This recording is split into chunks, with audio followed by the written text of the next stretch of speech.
ஊருக்குள் நள்ளிரவில் நடைபயிற்சி சென்றது போல ஒற்றை காட்டு யானை டார்ச் லைட் அடித்துக்கொண்டு வனப்பகுதிக்குள் செல்கிறதா என கண்காணித்த ஆண்கள். அச்சத்தில் சத்தம் போட்ட ஆதிவாசி மற்றும் பழங்குடியினர் கிராம பெண்கள். கோவை மேற்கு தொடர்ச்சி மலையை ஒட்டியுள்ள தொண்டாமுத்தூர் சுற்றுவட்டார பகுதிகளில் கடந்த சில நாட்களாகவே இரவு நேரத்தில் ஊருக்குள் புகுந்த ஒற்றை காட்டு யானை அட்டகாசத்தில் ஈடுபட்டு வருகிறது.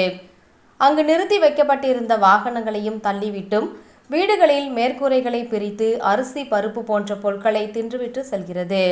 மேலும் அப்பகுதியில் உள்ள விளைநிலங்களுக்குள் புகுந்து பயிர்களை சேதப்படுத்தியும் வருகிறது.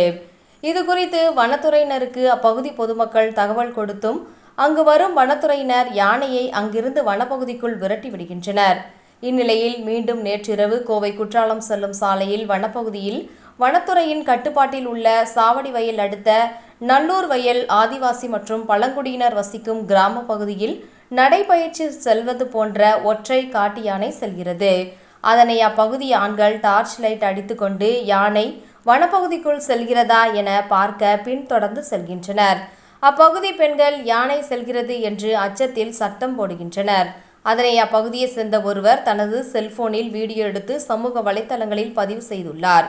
அந்த காட்சிகள் தற்போது வைரலாகி வருகிறது. மீண்டும் ஒற்றை காட்டு யானை இரவு நேரத்தில் ஊருக்குள் வருவதால் உயிர் பயத்தில் தூக்கத்தை தொலைத்து யானையை விரட்ட போராட்டத்தில் ஈடுபடும் கிராம மக்கள்.